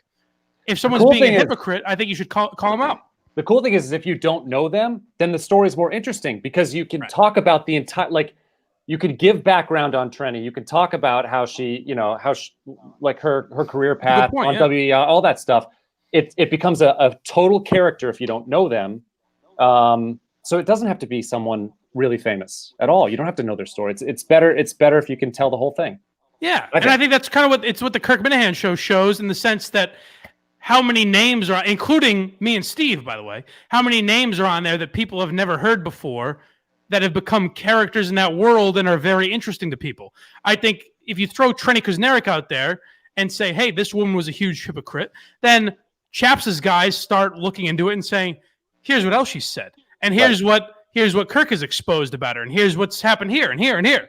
And then it becomes a huge thing that people can relate to. It doesn't matter if she's not a huge name. And that's where when I say, I've gotten a lot of shit for saying Barstool's lost its way. I don't think they really have. But I think with shit like that, they have a little bit where they've lost the sense of shitting on a little guy can be fun once in a while. And you would be in the right. But that's the second time that they've kind of avoided that with Albright. Didn't Portnoy say that he wasn't like big enough to make it, like he wasn't a big enough personality to really make it worth his time? Yeah. So it's either they just don't care about the little people anymore. It's even sounds like they don't want to touch the military in general, because they're not go after Trenny. If you want to be pro-military, that's a layup. That is bunny. Well, that's what I'm saying. If they don't want to touch the military in general, then get rid of fucking Zero Blog 30. Exactly. That's the entire premise of their show. Yeah, well, they don't want to criticize the military, and they don't want to, back up the military. When if you could go after, like I said, go after Trenny, it's a layup, and they just won't touch it. And here's the other thing. I have nothing against Chaps. I like Kate. I think Captain Cons is a great guy, awesome guy, and I think they would do a great job with that story. I think they would make Trenny look like a fucking moron.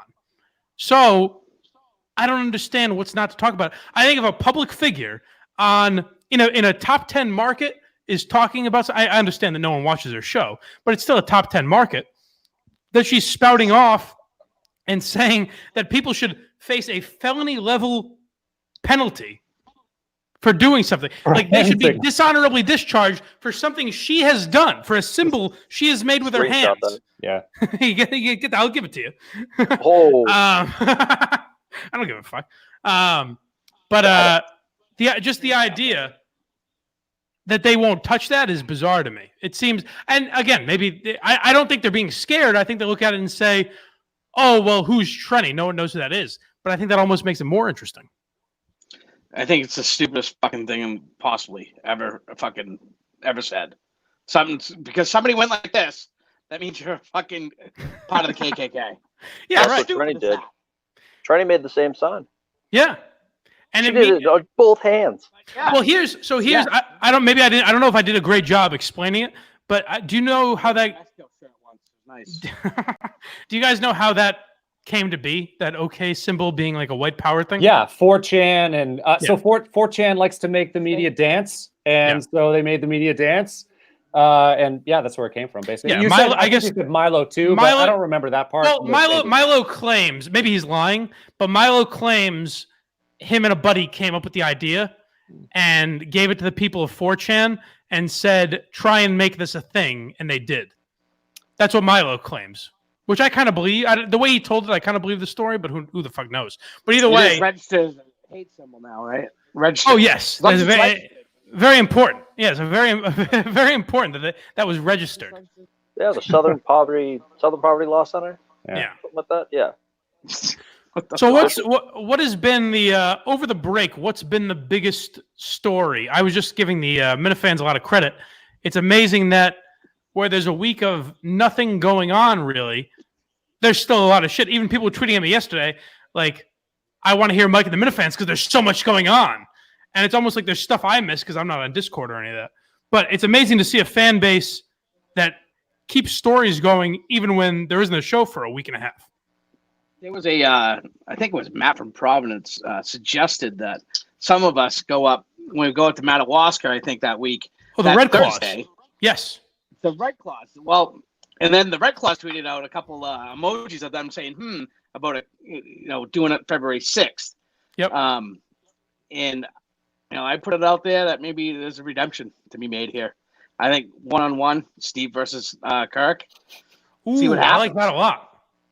So here's the problem. And then, I think Bristol brought it up, saying maybe it should be 3-on-3.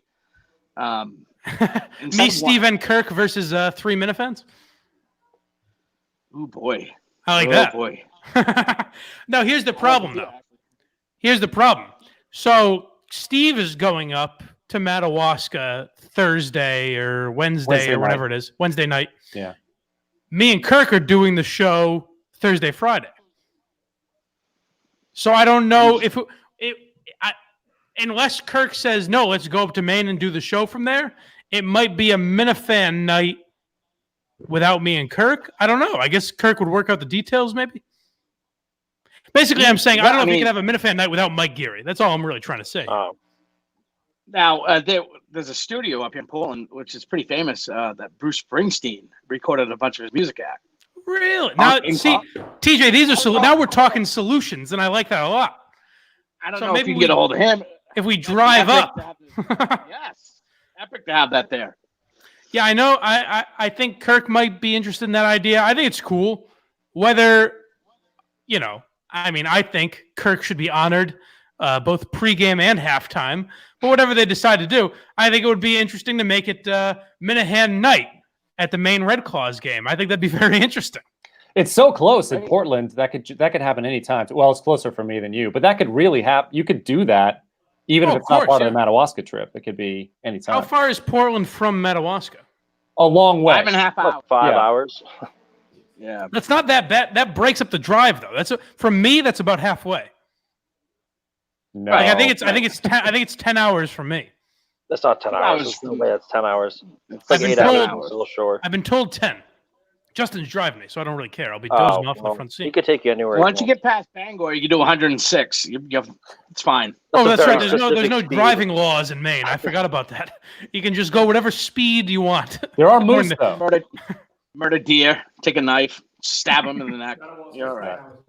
Oh, Justin says only 7 hours away. It's probably with no traffic. I think there might I like that Justin adds in with no traffic, as if there's going to be a lot. I think Madawaska might be jam packed that weekend. We're all going to be. I know what you mean, buddy. I'm kidding. He gets panicky when I make fun of him. By the way, maybe I didn't say this early enough in the hour last time. Send in your questions. Justin will read them if you got any questions for us. I know people say, "What do you think about this, guys?" People say I don't invite people that disagree with me enough, and then I invite the people that are saying that. And they're like, oh, yeah, I can't make it this week. So I'm happy to have people on that disagree with me, but in this setting, what are they really going to disagree with me about? Because it's all fans. It's people that like the show, more or less. I don't. Yeah, there isn't anything to disagree with. Do you think there should be more disagreement with me on here? Do you kind of like how it's sort of a Minifan hang, the way I've kind of created it? Let's try to make a disagreement. You worked at Friendly's, correct? I did. I was a dishwasher. I fucking love Friendly's. Dishwasher, not a cook. Did you have any insight in the cooking department at all? I mean, a little bit. I was right next door. The kid. They make the fisherman-jig. I want to know how they make the fisherman-jig. That I don't know. I know the kid that trained me as a dishwasher was fired for eating food off of people's plates. But other than that, as far as the actual preparation of the food, I don't have any idea. You mean like before or after? Like after they eat it? Oh, yeah. what? So it'd be sent back. So we were dishwashers. So it'd be sent back to us, and he would eat the food. Which I guess when you're thinking about it, who gives a fuck? Yeah, they don't want that food. That doesn't make any sense. It's already trash. Who cares? I wonder why they're going out of business. Yeah. There's only one Friendly's left up here. So if you go to the main Red Claws, there's Friendly's up here in Portland too. So there's only one left in Maine. I think so. Okay, I think that's got to be. It's in Portland near the Red Claws. I think that's got to be. We got to go to a Friendly's for the pregame meal, and then we go to the main Red Claws game. That Friendly's has a drive-through, by the way. A strange world up there. My God. Lawlessness. When you go north of here, it's even worse. So get ready. I know R.A. Minahan and T.J. Hubbard are huge, a long time Minifans. I don't know how long have you been on board? I have no idea. Well, so I used to listen to Kirk when he was on Dennis Callahan, and then when the transition happened and it was Kirk and Callahan. So a long time. Yeah, but I sort of lost track of him after he was off the air, and it wasn't until I didn't even know enough about me until I think he was. There's a woman that I follow named Elizabeth Nolan Brown. She's one of the editors at Reason. She tweeted that she was going to be on Kirk's on Enough About Me, and I was like, "Oh, that's cool." I was like, I didn't know he had that podcast, and that was just maybe a few months before he started up with the Kirk Minahan show. I'm fascinated by that in the sense that I'm so tapped into that shit. Like guys like Kirk or the other podcasts that I follow relentlessly. Like I'm either all in or I'm barely in at all. You know what I mean? Like I'm always fascinated by the guys that are kind of casual fans and then see something that kind of bring them back. Yeah. So I really liked that podcast, Enough About Me. As soon as I listened to that episode, I was like, shit, this is good. And then I started listening back to other ones. And I don't know, maybe he said on the last episode of Enough About Me that he was moving on to something else, or maybe I saw him on Twitter say starting a new podcast at Barstool. So I was like, well, I love this podcast, so I'll try the Kirk Minahan. You know, the last episode of Enough About Me has never been heard because it was my guy and a regular on this show, Steve from Providence, and Kirk screaming at each other, supposedly. No one's ever heard it. And I've asked Kirk if he can get that somehow. I don't know if EEI would still have it or not, but I'd like to release that. I'll put it on YouTube or something. I think it'd be interesting. But who was a producer of that?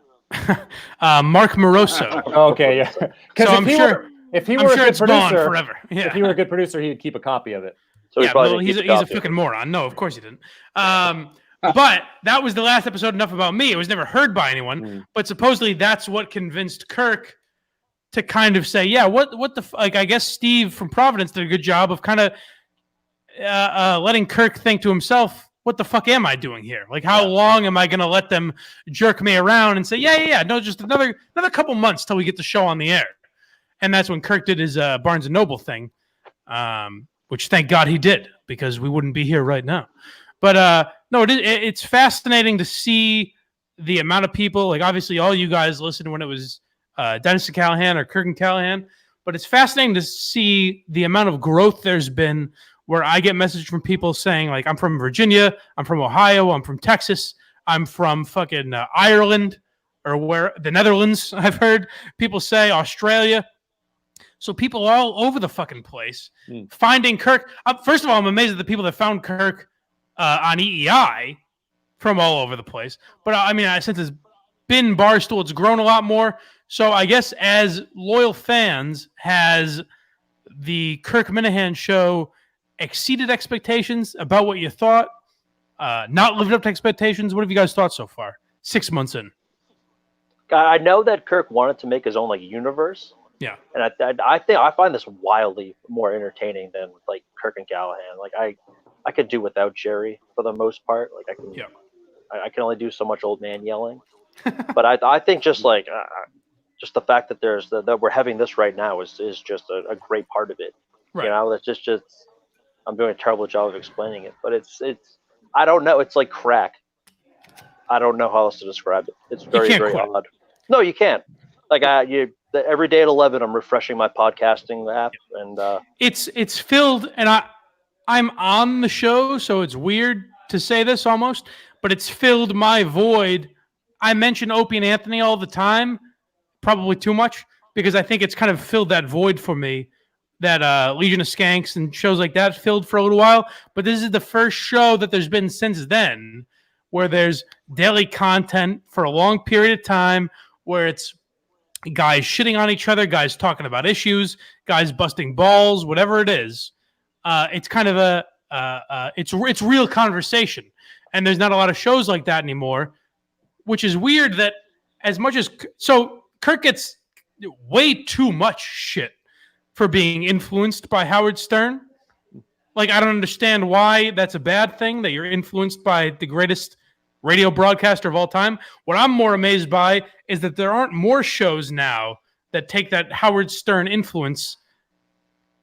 I think there's a lot of similarities between Portnoy and Howard Stern, and I'm amazed that more people aren't drawn to go in that direction. The problem is you got to be really fast, and that's Kirk's sort of a generational talent in that way. Is he's just so quick on the draw, and it's no one can do that type of podcast unless they're as fast as he is. So it's rare. You can want to, but it's not going to be entertaining unless you're that fast. Yeah, TJ Hubbard, what do you think? Would you say about lived up to expectations, exceeded, or not quite what you thought? Far exceeded. I didn't know what to expect. Personally, I didn't know you. Right. I knew Steve because I did listen to a little bit of Howie in the afternoon. Did you listen to my podcast at all before, or no? When I was on with MHB or anything? Oh yeah, all the way up through. Yeah. Oh, okay. I did. But in the afternoons, I'd listen to a little bit of Howie and listen to Steve. You know, sports talk gets long in the tooth. You hear in the morning, well, everything else throughout the day is going to be reiterated. You know, there's Daly Arnold talking about fucking Brady again, or fucking the fourth line of the Bruins. And then there's Glenn Ordway saying the same fucking thing Dale Arnold just said. And you're like, holy fuck, man. How, that's enough. All right. It's fine in the morning, but then you hear it throughout the day. It's like, Jesus, the same fucking shit you're listening to.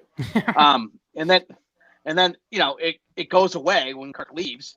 And then it's Jerry and Mutt. And you're all right, well, that's fine. I mean, Greg Hill did better ratings.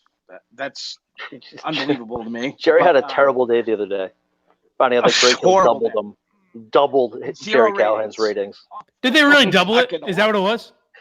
Greg Hill did a 10.1, and I'm assuming Jerry did like a 5.7 with Mutt. Did Greg Hill really do a 10.1? I didn't see that. He is taking the biggest second place victory lap in the history of second place finishes.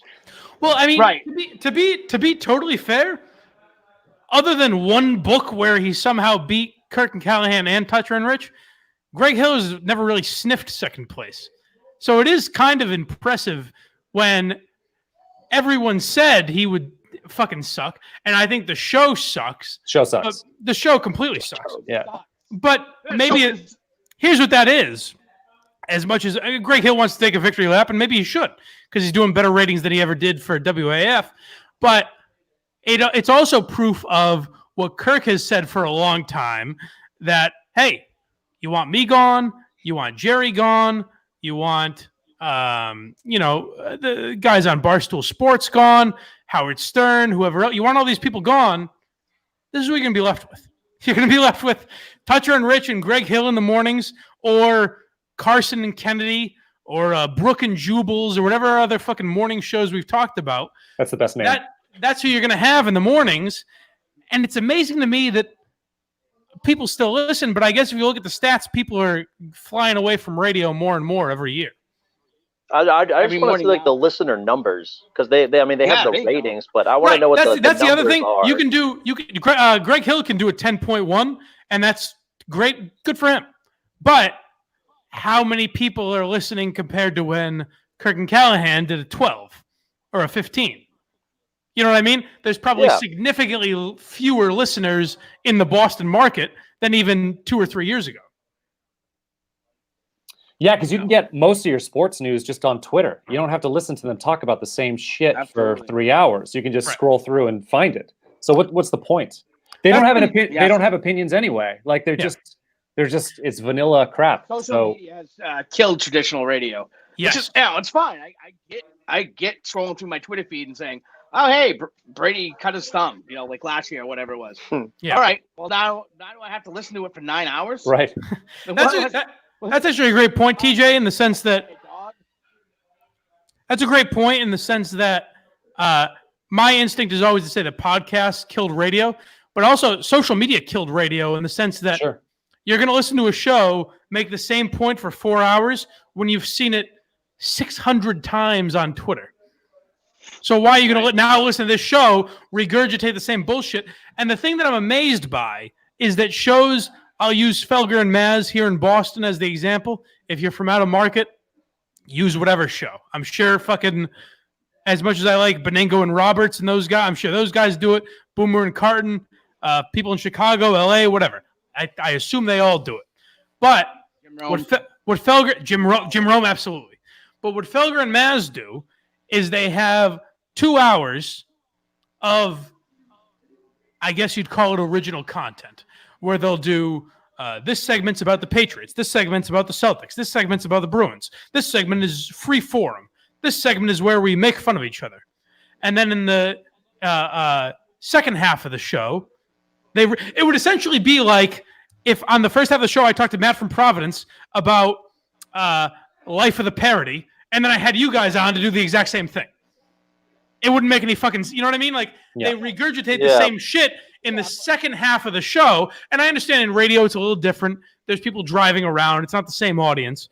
But it's just bizarre to me, a lifestyle where you're just repeating yourself every fucking day. Also, though, the Felger and Mass thing, like they'll just say like go against each other, go against the grain on purpose, and that's annoying as fuck. Yeah, like you know Felger's take before he even has them. Of course, yeah. Yeah, it's fucking like Jesus Christ, that sucks. You don't want to listen to that either. Man, one thing I do miss about Kirk's podcast is that you guys don't have to lead. Oh, well, we could start that. We could bring that. I think in 2020 we should bring that back, where we each give the topic of the day. Here's what we think is going to set the table at 11 a.m. I did hear earlier that you're thinking about going to Miami. Is that correct? I want to make it down there. Yeah. Now, if you get down there, is Barstool going to give you the credentials to hit the row? Well, here's the thing: Barstool's not on Radio Row. Yeah, they don't. Barstool's been banned from not only the Super Bowl but Radio Row, so it doesn't matter as long as I'm with Kirk, I can get in. Well, but yeah, no, it is. So here's the thing: I don't want to go down there to Miami in the sense that I'm a socially awkward guy. I know it's going to be weird. I'm not going to have a lot of fun, but I want to go in the sense that I want to be part of the show for a week. I don't want to miss a week of shows. I don't want to have a week where people are like, it's a lot better when it's Big Cat and Kevin and fucking Jared Carrabis. Full of other co-hosts. Yeah, I don't love that idea. So from that perspective, from a competitive perspective, I want to go down there, and also I want to cause some trouble. And even I think the idea of me getting down there in whatever way I do, and if me and Kingpin Pete or me and the Warthog or whoever take a road trip down there, I think that could be funny. So I kind of want to just provide content more than anything. But yeah, I think it's weird. Shame on me for being so accepting of just allowing a week of the show to go by without me. You know what I mean? Like, I should have been more like, hey, fuck that. I'm part of the show. I don't want a week of shows where I'm just not on for no reason. Well, you can do that now. Let me ask you this.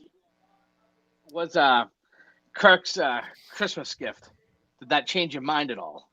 What do you mean? Yeah, There's no Christmas gift. Listen, I think it's listen, TJ, I think it's tacky to discuss finances, and I'm not going to talk about how much he gave me, and I'm not going to say it was a substantial amount of money. And I know people are speculating on how much it was, and that it was very generous. And listen, I'm not going to talk about money, and I think that's tacky to do, and I think it's disgusting. And I would just say Kirk's a good guy, and that's all I'll say. He's a great boss, and very generous, and he gets into the Christmas spirit. So it's not too late for you to try to force your will a little bit when it comes to getting down to Miami. You're still a month out, right? Yeah, a month out. You can just show up, can't you? I believe I will get. I believe I will get down there in some form or fashion. I will get down there. It's just if you end up being there, they're just going to send you home. Right. No. Of course, if I show up, it'll be hilarious. Here's the thing, is that I can't just show up. You know what I mean? I need a ride or something because I can't drive. If I could drive myself, I'd go down and sleep in my car. But I need a ride Elias down there. Got another bed. Or a flight or whatever. What's that? I said Elias has got another bedroom for you. Well, yeah, housing will be fine. But I just mean as a matter of transportation. I can't afford. I can try to afford a flight or something. I assume it's going to be very expensive the week of the Super Bowl. I'll try and figure it out. Maybe someone will sponsor it. Who knows? We'll figure it out. But I believe when you hear the Kirk Minihane show live from Miami, I think you're going to hear my voice. That's my prediction, which I'm hoping for, anyways. Can't wait. What do you guys hope to hear? And also send your questions as we kind of wrap up here, I guess. Send any questions, Justin will read them. How many people are listening right now, Justin? We got 70. That's not bad. Fire away any questions you want me to answer, whatever. And Justin will read them at the end of the show. What do you guys hope to see from the show? Maybe they haven't seen in 2020. Is there anything? I'd like to see more guest appearances, like the ghost of Ronald Reagan, for instance. I wish I knew who that was. That's crazy. So kind of sidebar conversation. I always found him to be a total asshole. Who's that? Ronald Reagan? Jim. And on an unrelated note, Jim Murray of the Philbert. That's weird that you would bring. Why would you equate those two? Like I said, it's a complete different conversation. Oh, okay, all right. People say he has a sense of humor. I heard Matt from Providence talking about that he has a sense of humor. He blocked me from Twitter like 2 years ago without ever interacting with him. So here's what I think happened. I love Jim Murray. It seems like Justin has found something hilarious, which I want to get to in a moment. Here's the thing with Jim Murray. I believe, from what people have told me, I believe he used one of those things. So I don't know how you do it. I don't know what source you use or anything, but there's a way to punch in, okay, this person follows Dave Portnoy, Kirk Minihane Show, Barstool Sports, Kevin Clancy, and Tucker Carlson. They'll be blocked. So if you follow a certain algorithm of people, you can be automatically blocked. I have no idea why Jim Murray would utilize that for anything involving the Minifans, but I've heard it from enough people that I have to assume he's used some algorithm to say, okay, people that follow X, Y, and Z are now blocked by me, which seems very odd. It seems very odd by a guy like that, but I don't know why he would do that. It never made sense to me. You know, he's shown up on the. Someone who. He's a very funny guy. He's got a great sense of humor. I like him a lot. But so many people have told me that it makes me wonder, like, why would he do that? It does seem strange. Yeah, I don't know. And then ask. Justin, what was making you laugh? I just took my hat off. I wasn't laughing. Oh, that is real disappointing. I thought Justin was laughing his ass off. Nope. Any questions in the chat that we're getting? More East Longmeadow references in 2020. More East Longmeadow references. Like things we already. I was just in East Longmeadow. Great place. Let's go to stop by the pizza shop spelled SHOPPE. Great hangout. Get some beers with Anthony Geary, my brother. Anything else? Stuff you already covered in the first half. Why were there no prank calls in the best of? Boy, very disappointing. Someone says fire Justin 2020. Fire Justin. That'll probably happen in 2020. No, more likely, it seems like Justin will probably kill himself at some point. I don't think I'll have to worry about that. He says, yeah. That's it. I mean, boy, people are weak. That's very disappointing. What were your thoughts on Blind Advocate? Oh, Jesus Christ. Ooh, so what do you guys think? So I hear he's a real character in the Discord. Obviously, he was shit-faced on this show. We'll give you that idea. I suspect he may have indulged in a few adult beverages, but I'm surprised he didn't puke. Very bizarre. So, first of all, I didn't understand. Is blind advocate? That's a reference to me, right? Or is he was wearing sunglasses and a hat? Yeah. Does he work with blind people? Blind. I'm assuming he's just an advocate of you, to be honest with you. So, have you guys seen him in the Discord? Why do people think he's an asshole? I mean, other than what I saw, obviously. I listened previously to the previous hour. Yeah. And I could surmise that he was an asshole. Well, yeah, of course. Of course. But he portrayed it as like, oh, I'm this controversial figure. I'm this guy that pisses everyone off. Is he that, or does anyone know who the fuck he is? Or maybe he would have been if he was like halfway sober, but we didn't really get a chance to discover that, I guess. Yeah, it was disappointing. Too busy chasing shots with Jack and just Coop. put that often. So Ari Minahan gave his thoughts for 20. Anything anyone else wants to see from the year 2020? Things you're hoping for they haven't seen from the Kirk Minahan show or anyone else. The prank calls and the parody songs. You want him to come back? Parody songs. No, come back. Just keep them going. You know, once in a while there's going to be one. Here's what I think should happen, because I know Tim from Canton's been doing some prank calls and shit like that. I don't think we should do necessarily a month of prank calls again, because we did that. You know what I mean? But if we want to sprinkle them in here and there, we should start doing that. And then again, not a month of parody songs, but just sprinkle them in here and there. I think that'd be good. So I would say, Minifans, get to work on that shit, because I think that stuff's very funny. Maybe I'll start doing some more too. I should definitely prank call Francesa for his first show. I wonder if he's going to take. I wonder if Francesa's going to take calls. Doesn't he have to take calls? What would that show be without him taking calls? He's got to, right? Although they've been telling me it's only a half an hour. What would that show be without him taking calls? Doesn't matter how long it is. Good day for Donald Trump today. Good day. Good day. Bad day. Bad day. Freddie Kuzneric, bad day. That reminds me.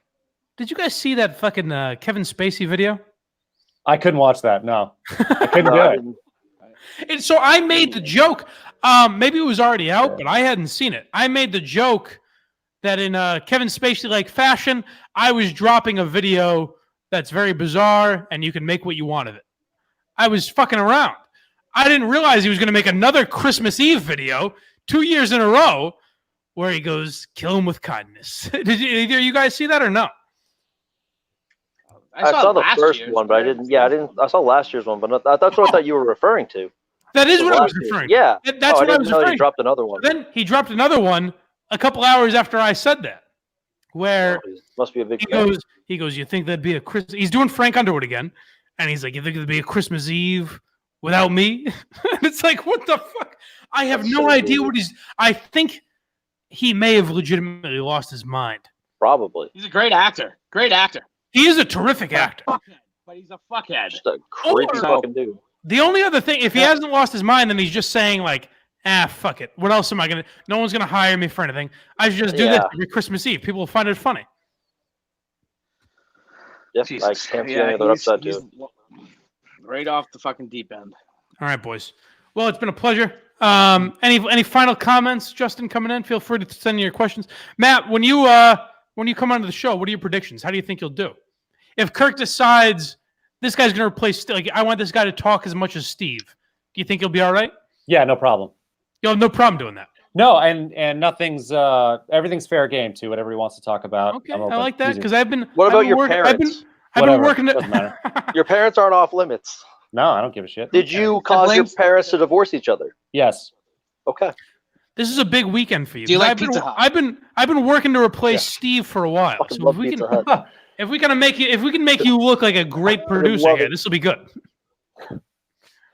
Mike, I think with his contract, that's probably not going to happen with his contract. But that's true. Unfortunately, he's under contract. Yeah. No, he thought Cullinane was going to take his job.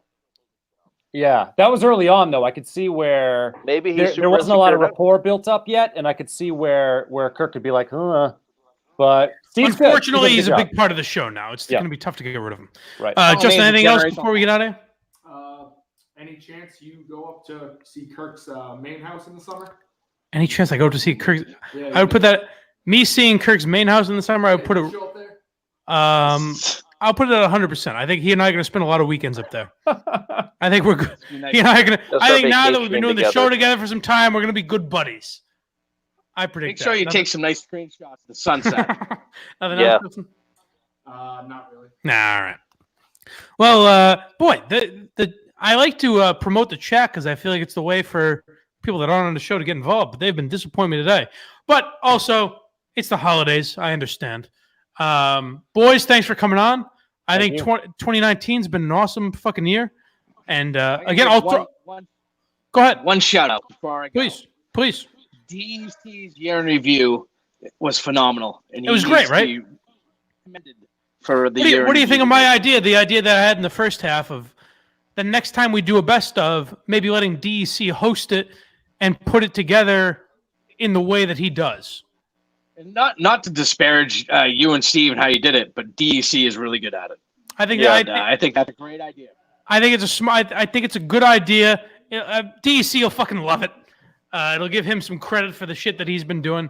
But we'll see. We'll see how that goes. Who knows? But anyone else? Any final words from Ari Minahan or? I wanted to know what do you think is going to happen in 2020? Like, what are your predictions for I know you had it on the last episode, but what are you looking more like toward? Like, what do you want to happen? Like, what changes? What do you want to stay the same? I genuinely believe, and this is the attitude I've been getting from talking to Kirk and Steve the last week or so. I think the podcast will be twice as big now, this time next year, than it is right now. I think it's going to be fucking huge. And I really believe, like I say this all the time, and I don't know if I sound like a fanboy or whatever. I believe that what Kirk is doing is filling a void for people that loved the Kirk Minahan show. I mean, I'm sorry, the Howard Stern show, Opie and Anthony, all that type of shit. There's nothing like that out there. And the idea that he's doing a daily podcast like that fills a tremendous void. And I think it's going to grow even more. I think we're going to do a lot more shit, whether it's on social media or writing, blogging, all that type of shit. I think we're going to do a lot more. And I think it's going to grow up the podcast tenfold. And I think we're going to be huge next year. This time next year, people are going to be saying, pardon my take, do you hear that sound behind you? It's the pitter-patter of little feet of Kirk Minahan, Blind Mike, and our new producer, Matt, tiptoeing behind you. So, TJ, who was that a photo of having sex with a dog? I really can't make it out. I really can't make it out. Now, wait a second. Is there a photo? Now, wait a second. As I'm trying to make a salient point here, is there some sort of picture being bantied about? I don't care for that. No, it was just a picture of Gary Tangway. Sorry. Oh, all right. I assumed it was something. I assumed it was a different man. That there's a sexual video. Well, there was an unidentified man having sex with a dog. Oh, terrific. All right, boys. Well, thank you for 2019 Minifans. We look forward to dealing with you in 2020, the year of Blind Mike. Word. And good riddance, and I love you all. And in 2020, we love you. See you, boys. Thanks for coming on. And Thanks, Justin, take us out.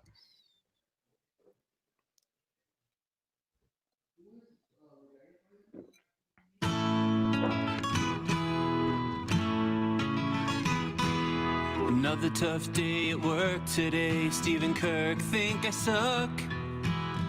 Throw back a few wobbly pops, feeling down on my luck. And the interns ruin every show. But it's still where we wanna go. It's Mike and the Minifans. 'Cause nobody had any better plans. You wanna be with DC and RA Minahan. The host can't see it's Mike and the Minifans. And nobody's seen real MHB. This whole thing is a sham. You never see him pee, it's Mike and the Minifans.